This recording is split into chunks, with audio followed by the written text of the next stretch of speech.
You won't believe what the beggar left behind.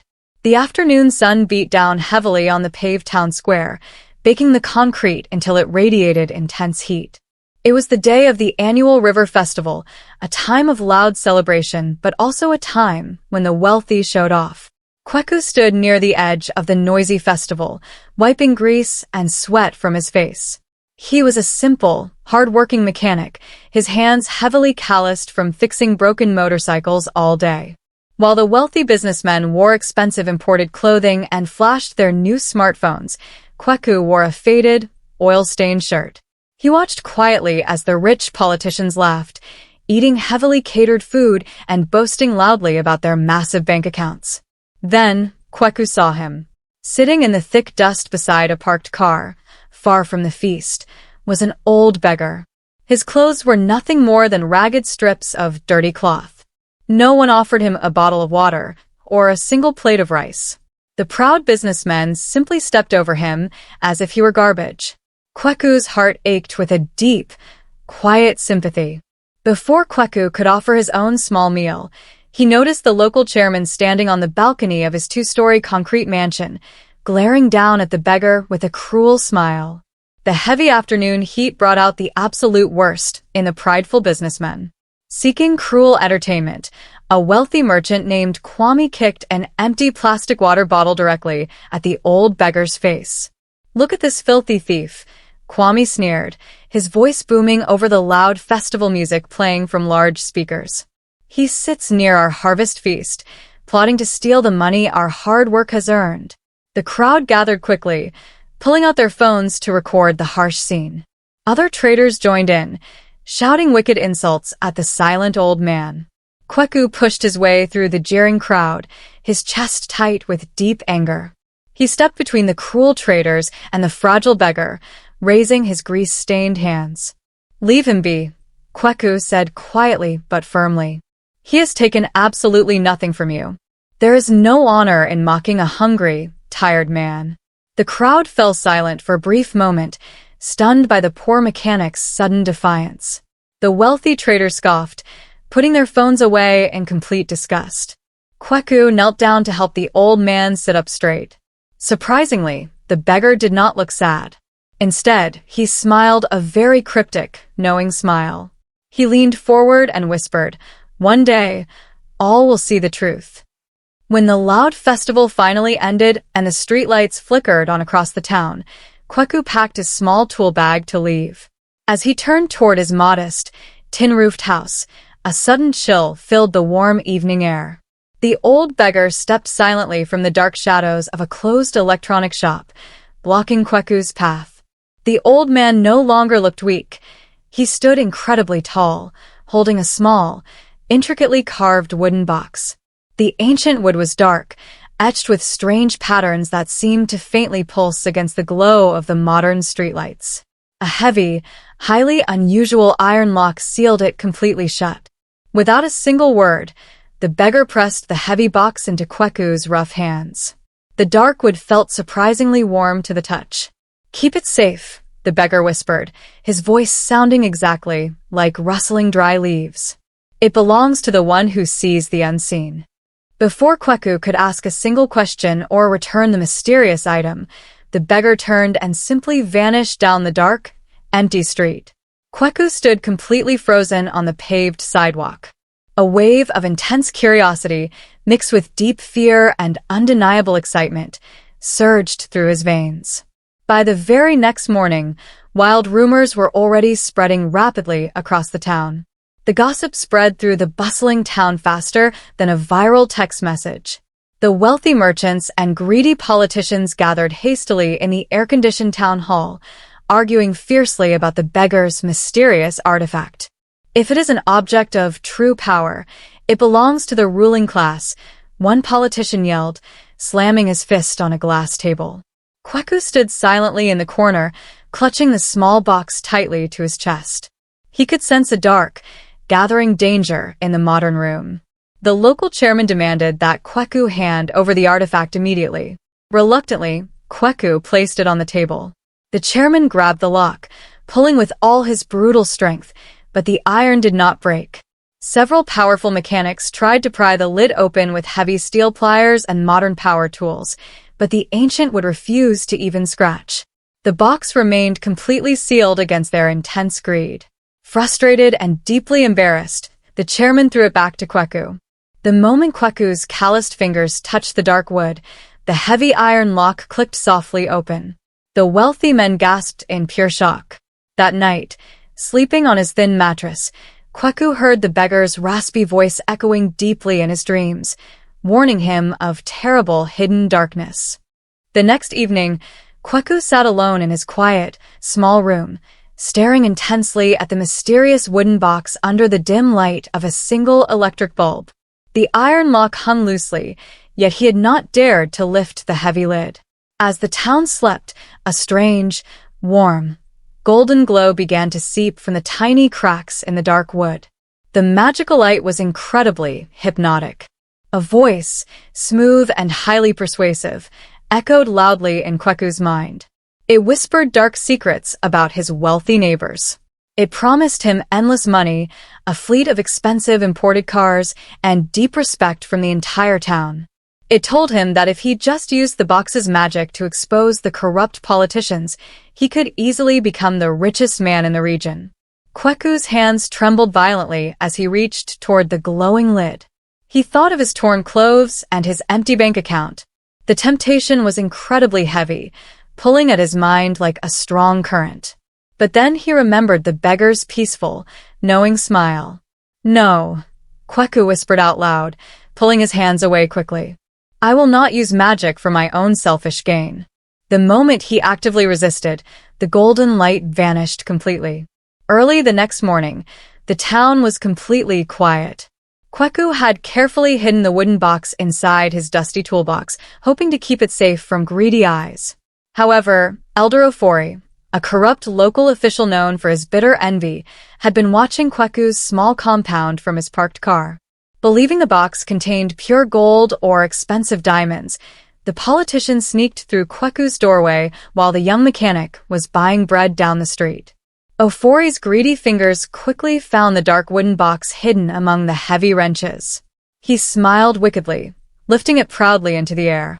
But as he turned to escape, the ancient carvings on the wood began to glow with a blinding, fierce white light. A sudden, massive gust of magical wind erupted directly from the sealed box. The invisible force struck Elder Ofori squarely in the chest, lifting his heavy body off the ground and throwing him violently backward out of the house. He landed heavily in the dusty street just as a group of tricycle drivers rode past. The drivers slammed on their brakes, gasping in pure shock as the magical box hovered gently in the air before dropping back into Kweku's room. Rumors of true magic instantly exploded everywhere. Deeply shaken by the magical blast, Kweku took the box and rushed to the oldest woman in the town, Mama Efua.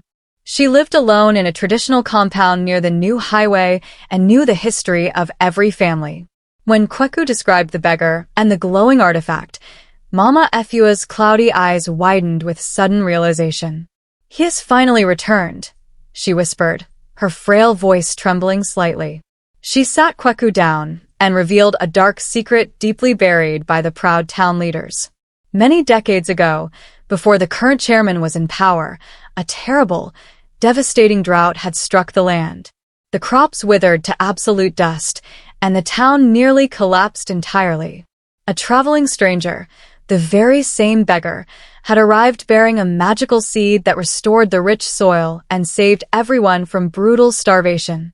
Instead of rewarding him, the greedy past leaders took all the credit, grew incredibly wealthy, and violently banished the stranger, leaving him with absolutely nothing. As Kweku listened, a heavy sense of awe, deep curiosity, and profound regret washed over him. When he shared this tragic story with the younger mechanics later that afternoon, a somber mood fell over the town. People finally began reflecting on their dark history. The heavy tension in the town reached a dangerous breaking point during an evening meeting. The local chairman, furious about the spreading rumors, demanded Kweku bring the box to the center of the concrete square. "We will destroy this cursed object tonight," the chairman commanded loudly, his hired security guards standing ready with heavy iron bars. Kweku stepped forward, his heart pounding against his ribs. Before the guards could even swing their weapons, the lock on the box snapped open entirely on its own. The wooden lid flew back, and a brilliant, terrifying beam of light shot directly into the dark night sky. The light bent and shifted, creating a massive, glowing projection high in the air like a giant movie screen. The townspeople gasped loudly. The illusion clearly showed the chairman secretly stealing bundles of cash from the Community Development Fund, hoarding public money while the local schools crumbled. The ugly truth of his deep greed was completely undeniable. Severe panic completely washed over the chairman's sweaty face. He screamed at his guards to stop the glowing light, but they were frozen in absolute shock. The chairman pointed a shaking, furious finger directly at Kweku. "I vow to destroy you completely," the chairman roared violently. That night, a heavy, suffocating silence blanketed the entire modern town. No one dared to play music or speak a loud word, deeply afraid of what the magic might violently reveal next. Kweku lay on his thin mattress, tossing and turning in a deep, restless sleep. In his intense dreams, the concrete buildings faded into a dark, shadowy forest. The ancient trees were twisted and massive, their thick branches blocking out the pale moonlight completely. Ahead of him, Kweku saw the old beggar walking slowly but purposefully through the thick, creeping fog. The beggar did not look back, but his raspy voice echoed loudly in Kweku's mind over the sound of distant traffic. "The absolute truth is a heavy burden, Kweku. The dark shadows will greatly test the fragile strength of your human heart." Kweku tried to run after the old man, but his feet felt like heavy blocks of cement sinking into deep mud. Dark, whispering figures began to emerge from behind the twisted trees, their eyes glowing with intense jealousy and bitter, modern rage. Fear and rising anticipation fiercely gripped Kweku's chest as the shadowy figures circled closer. He woke up suddenly, his body covered in cold sweat, staring blindly at the dark box. The bright morning brought false smiles and incredibly dangerous whispers. A wealthy boutique owner named Kofi, who had always pretended to be Kweku's loyal friend, visited the small compound carrying a plastic bag of expensive imported fruits. "The chairman is actively planning to kill you." Kofi lied smoothly, his greedy eyes darting constantly toward the wooden box. "Give the artifact to me now. I will safely smuggle it out of town in my truck and keep you completely safe." Trusting his neighbor, Kweku hesitated but finally handed the heavy box over, making Kofi promise to protect it. The moment Kofi's hands gripped the wood, his friendly smile violently twisted into a cruel, triumphant sneer. "Fool!" Kofi spat out, turning to run toward the chairman's mansion to claim a massive cash reward. Suddenly, the wooden box slammed shut with a loud, magical crack. The iron lock magically sealed itself instantly. Kofi completely froze in his tracks. His eyes glazed over entirely as the box trapped his mind in a terrifying, waking vision. He dropped to his knees on the pavement, screaming into the empty air, hallucinating that he was drowning in a bottomless pit of worthless paper money. The watching townspeople whispered nervously about the magic. The heavy atmosphere in the town grew incredibly tense. People actively avoided looking each other in the eye, deeply terrified of the box's strange, magical judgment. Later that sunny afternoon, a chaotic commotion suddenly erupted near the crowded shopping plaza. The angry wife of the chairman was loudly dragging a young, tearful orphan boy through the paved street, furiously accusing him of stealing her highly valuable imported gold watch. "Thief! I will have you locked in prison forever," she screamed violently, drawing a large, angry crowd. The terrified boy sobbed loudly, swearing his complete innocence, but the furious crowd was deeply eager to punish someone to release their own building anxiety. Kweku pushed aggressively through the angry mob, his face set with fierce, unwavering determination. He placed himself directly in front of the sobbing child, bravely shielding the boy from the wealthy woman. "Stop right now," Kweku shouted boldly. "You blame him only because he has no powerful family to protect him. Search your own expensive handbag before you destroy an innocent life." The crowd murmured, completely shocked by Kweku's bold courage. That evening, the woman found her missing gold watch hidden safely inside her purse. Back home, the wooden box glowed with incredibly warm light. Nature itself suddenly seemed to react violently to the growing toxic turmoil in the modern town. The massive river that flowed directly under the newly built concrete highway bridge mysteriously turned a dark, incredibly muddy brown. Unseasonal, violently heavy rains began to pound the paved roads, and the river mysteriously flooded its high concrete banks overnight, entirely washing away the large, expensive warehouses belonging to the wealthiest, greediest merchants. It was a clear, undeniable sign of the town's severe moral imbalance. Kweku stood bravely by the raging, flooded waters, heavy rains soaking his clothes. He understood the desperate environmental warning perfectly. He ran back to the town square, shouting loudly over the roaring thunder. "The river is furious with our endless deceit." Kweku yelled into the storm. "We must confess our dark wrongs and help each other, or the angry water will completely consume us all." Instead of listening to his wise warning, the panicked, greedy businessmen turned their immense fear into vicious anger. "You brought this terrible curse upon us," the chairman yelled from his dry balcony. "Since you took that wicked magical box, absolutely nothing but disaster has struck." The fearful townspeople blindly yelled cruel, hateful accusations directly at the innocent young mechanic. Despite the chairman's incredibly loud and vicious accusations, a small, stubborn glimmer of hope remained in the deep darkness. Not everyone in the town believed the angry, desperate lies. Later that stormy night, under the thick cover of the heavy rain, a soft knock echoed at Kweku's metal door. Mama Efua, the wise elder, stepped quietly inside, followed closely by 3 poor tricycle drivers and the young orphan boy Kweku had bravely saved earlier.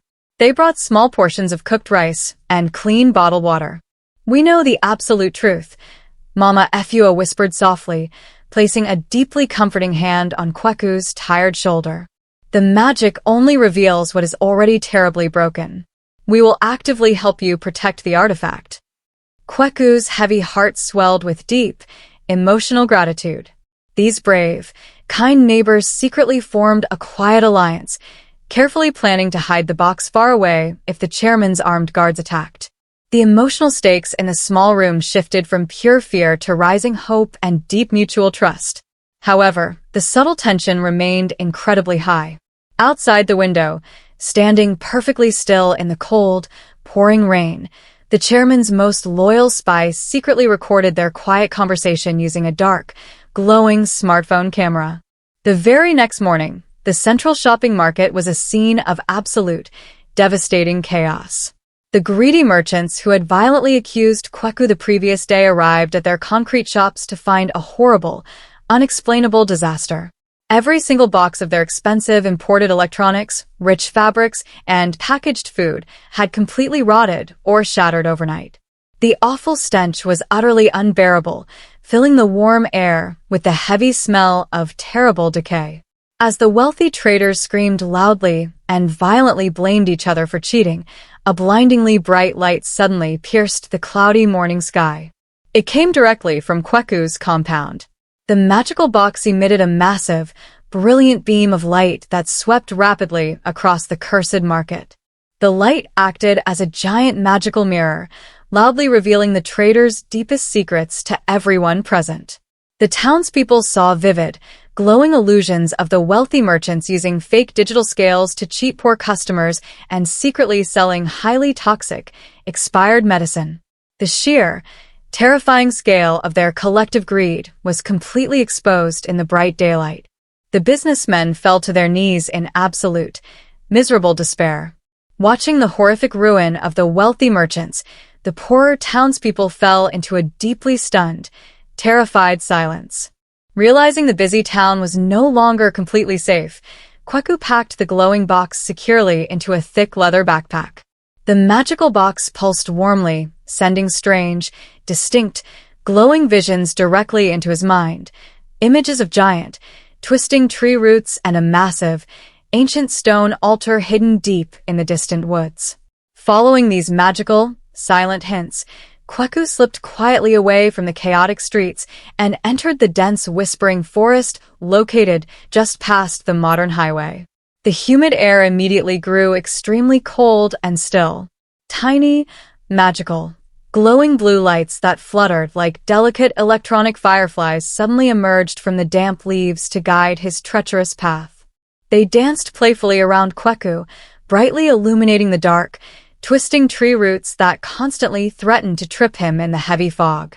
The profound, breathtaking wonder of the mystical environment aggressively fought against the deep, paralyzing fear in his pounding heart. He walked steadily for several hours, the ancient trees softly whispering his name in the magical wind. Kweku felt a deep, intense curiosity about where the box was leading him. Suddenly, the hairs on his neck stood straight up. Through the swirling fog, Kweku saw a tall, terrifyingly shadowy figure silently watching his every single move. Back in the chaotic town, the furious chairman and a deeply jealous, ruined traitor named Ya formed a wicked, desperate plan. "We must destroy the box and the mechanic, or we will lose our political power forever," the chairman growled darkly, handing Ya a heavily loaded hunting rifle. They quickly tracked Kweku's footprints straight into the dark whispering forest, fully intending to murder him violently and burn the magical artifact to ashes. But the ancient box immediately sensed their dark, approaching malice. As the wealthy villains crept slowly through the dense trees, the box magically shielded Kweku by projecting terrifying, incredibly realistic illusions. The dark forest completely shifted entirely around the chairman and Ya. They suddenly saw horrifying visions of giant, venomous serpents dropping rapidly from the dark canopy, and the solid ground beneath their expensive boots seemed to turn into a bubbling swamp of boiling mud. The villains screamed loudly in sheer terror, completely confused and violently shooting their guns at empty shadows. Miles ahead, resting against a damp rock, Kweku suddenly gasped loudly as the box projected a clear, glowing vision of their wicked assassination plot directly into his mind, revealing their absolutely murderous, deeply poisoned souls perfectly. Kweku knew he had to keep moving very quickly. Just as he stood up, he heard the loud snapping of dry branches. One of his trusted allies, a young tricycle driver who had visited his room the stormy night before, stepped out slowly from the thick shadows. Kweku smiled widely, deeply relieved to see a familiar, friendly face. "You safely followed me," Kweku said warmly, reaching out his hand. But the young man did not smile back. His hands were trembling violently, and his eyes were filled with absolute, paralyzing terror. "I am so incredibly sorry, Kweku," the young man cried softly, tears falling down his dusty face. "The chairman, he threatened to completely destroy my family's small business if I didn't successfully lead him to you." The shocking, painful betrayal hit Kweku like a heavy physical blow. Total heartbreak and pure, agonizing shock paralyzed his weary muscles. The crying young man suddenly grabbed the heavy leather backpack containing the box and ran back toward the terrifying sounds of the chairman's violent struggles. Kweku fell to his knees in the damp dirt, completely shattered. Inside the stolen backpack, the magical box suddenly dimmed its bright light entirely, turning completely cold. Kweku sat alone in the misty, heavy silence, completely overwhelmed by absolute, crushing defeat. He had lost the powerful artifact forever. Without the magical box, he felt he was nothing but a poor, powerless mechanic once again. But as he sat in the freezing dirt, a sudden, profound realization violently struck him like a bright flash of lightning. He clearly remembered the old beggar's exact, whispered words. "It belongs to the one who sees the unseen." Kweku quickly realized the beggar's ultimate, shocking hidden secret. The magical wooden box was completely empty. It held absolutely no treasure, no terrible dark curse, and no inherent magical power of its own. It was simply a flawless, powerful magical mirror. The box only violently reflected the true, deep intentions of the fragile human hearts surrounding it. The greedy politicians saw utter ruin because they were deeply greedy. The corrupt chairman saw massive public exposure because he was a massive liar. Everyone's hidden intentions would entirely determine the final outcome of the magic. With this massive twist finally understood, Kweku's profound fear instantly vanished completely. He stood up tall, his heart filled with bold courage, and confidently marched back toward the loud, chaotic voices of his enemies. The treacherous young driver quickly dragged the stolen backpack into the paved town square, dropping it nervously directly at the corrupt chairman's expensive boots.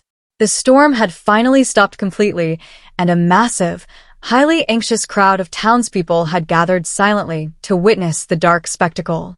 The chairman laughed wickedly, raising a heavy steel sledgehammer high above his head to brutally smash the artifact.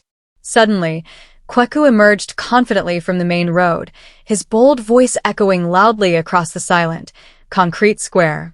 "You cannot violently destroy your own dark reflection," Kweku shouted bravely. Before the heavy hammer could fall, the dark box violently burst wide open. It did not just project the chairman's lies this time, it loudly revealed absolutely everything. Massive, blinding illusions flooded the entire modern town square. Every single person saw their own deeply hidden deeds clearly displayed brightly in the night sky. A neighbor saw another secretly stealing car parts. A businessman saw his own terrible financial lies. The greedy politicians saw their absolutely rotten souls. The emotional stakes exploded into massive public shame and sheer, paralyzing fear. Terrified by the horrifying projection of his own murderous heart, the wicked chairman dropped his hammer and attempted to flee. The terrified chairman and the jealous traitor, Ya, scrambled frantically toward their parked luxury vehicles, desperately eager to escape the blinding, magical light of their own wicked sins. Kweku sprinted quickly across the paved square to confront them directly. "Stop running," Kweku demanded loudly, bravely blocking the treacherous path to the cars. Trapped and completely furious, the chairman violently pulled a loaded, heavy handgun from his rich jacket and aimed it directly at Kweku's chest. The magical box, lying wide open in the center of the square, instantly reacted to the chairman's pure, unbridled malice. It glowed with an aggressively violent, blinding red light. A massive, invisible shockwave of magical energy erupted from the wood. Their desperate attempts to violently harm Kweku backfired spectacularly. The intense red light struck the chairman and Ya directly, instantly turning the chairman's heavy metal gun to completely useless, fine dust in his shaking hands. The magical force violently pushed the two wicked men backward, wrapping their struggling bodies in heavy, invisible chains forged purely from their own dark, undeniable guilt. The massive crowd watched from afar, completely shocked, as the most powerful men in town were entirely immobilized by the magic they tried to destroy. The terrifying, aggressive red light slowly faded into an incredibly peaceful, soft golden glow. The wicked chairman and the jealous traitor, Ya, were left trembling violently on the hard concrete. Their rich, expensive imported clothes had magically turned into filthy, tattered rags, perfectly resembling the exact torn clothes of the old beggar they had so brutally mocked days ago. All the stolen digital money in their bank accounts mysteriously vanished completely, leaving them absolutely penniless. Their immense, arrogant greed had directly led to their absolute, humiliating public ruin. The silent townspeople slowly approached the center, viewing the harsh, undeniable poetic justice with deep, immense satisfaction and a profound wave of collective relief. The oppressive, terrifying political reign of the corrupt leaders was finally broken forever. The treacherous men were permanently cast out of the busy town, forced to wander the harsh roads exactly as the beggar once did. Kweku walked calmly to the center of the square and gently picked up the dark wooden box. It felt incredibly light now, almost weightless in his rough hands. The heavy iron lock was completely gone. Kweku stood perfectly still, holding the magical artifact tightly, totally unsure of what incredible events would possibly happen next. In the quiet, peaceful weeks that happily followed the great public reckoning, a miraculous, beautiful transformation slowly swept through the entire modern town. The kind neighbors who had secretly helped Kweku found their small, honest businesses incredibly blessed. Their newly opened shops flourished with unnatural, vibrant speed, producing massive, highly profitable daily sales. The raging, muddy river under the highway bridge instantly calmed completely, flowing with crystal clear, fresh water that brought abundant life back to the region. The heavy, toxic atmosphere of bitter envy completely vanished, entirely replaced by a beautiful, unprecedented community harmony. Neighbors openly shared their plentiful food, and absolute, strict honesty became the normal rule of the busy streets. One beautiful, sunny morning, Kweku woke up in a simple room and immediately looked toward the wooden desk where he always safely kept the magical artifact. The wooden box had vanished completely, slipping away quietly in the dark night without a single, tiny sound. Kweku did not panic or feel deeply sad. He simply smiled a very knowing smile. Stepping outside into the warm, bright sunlight, Kweku looked toward the distant trees. Deep in his chest, he strongly sensed the invisible, comforting presence of the old beggar watching him proudly. That quiet evening, as the brilliant orange sun set beautifully behind the concrete buildings, Kweku walked slowly down to the calm riverbank to deeply reflect. As he stood by the clear, cool stream, the gentle water began to ripple with a strange, highly magical glowing light. The old beggar suddenly appeared directly over the flowing water, floating gracefully as a magnificent, glowing vision. The man was no longer covered in dirty street ash. He wore brilliant, shining white robes that looked exactly like woven, bright starlight. The beggar smiled warmly, a look of profound, eternal peace resting completely on his incredibly wise face. "You truly saw the unseen, Kweku." The magical vision spoke gently, his voice perfectly carrying the soothing sound of a rushing river. "You passed the ultimate, heavy test of the fragile human heart." The beggar reached out his glowing hand and gently dropped a single, beautiful, luminescent object straight into Kweku's open palms. It was a tiny, intricately carved wooden token of incredible wisdom. The profound emotional stakes of the incredibly difficult journey immediately resolved into pure awe and perfect closure. The vision slowly faded entirely into the evening mist, leaving Kweku with the absolute certainty of lifelong guidance. The incredible, miraculous story of the magical box and the vanished beggar completely reshaped the entire region. People gathered frequently in the modern town square to reflect deeply on the harsh, beautiful moral lessons they had successfully learned. Many of the wealthy people who had previously mocked the poor spent their long days openly repenting, freely giving their extra money to the struggling orphans and tired, poor travelers. Others silently vowed to completely change their wicked, selfish ways, fully understanding that dark, terrible secrets could never truly be hidden forever. The deep emotional stakes of their fast-paced daily lives shifted entirely toward beautiful redemption and quiet, deeply honest introspection. Fathers taught their young children the powerful story of the brave, simple mechanic and the terrifying magical mirror. Mothers reminded their daughters to always speak the absolute truth, completely knowing that unseen eyes constantly judge the pureness of human intentions. The entire busy community healed its deep, ugly scars together, forging a powerful, unbreakable bond built firmly on mutual respect. The incredible story invites every single viewer listening to this modern legend to stop quickly and look deeply into their own hidden hearts. What dark secrets are you completely hiding today? Years passed peacefully, and Kweku gracefully grew into a highly wise, incredibly respected elder of the thriving modern town. He never wore expensive imported clothes or greedily hoarded shiny money. Instead, he lived very simply, using his immense, quiet wisdom to actively help those who were truly in desperate need. The beggar's powerful, magical lesson echoed loudly through the peaceful streets for many prosperous, happy generations. The people completely forgot their past arrogance, experiencing incredible, lasting peace, deep personal fulfillment, and beautiful, daily inspiration. True wealth, they finally understood perfectly, was never found in heavy bank accounts or absolute political power, but entirely in gentle kindness, deep humility, and profound, honest insight into the fragile human heart. One quiet evening, long after Kweku had peacefully passed away, a young child playing near his old, simple house found something incredibly strange resting in the soft dirt. Exactly where the magical wooden box had once safely sat many years ago, there now lay a mysterious, perfectly intact, brightly glowing white feather.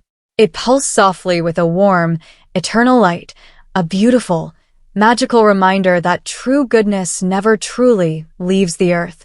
It simply transforms completely, waiting patiently for the next brave, highly honest soul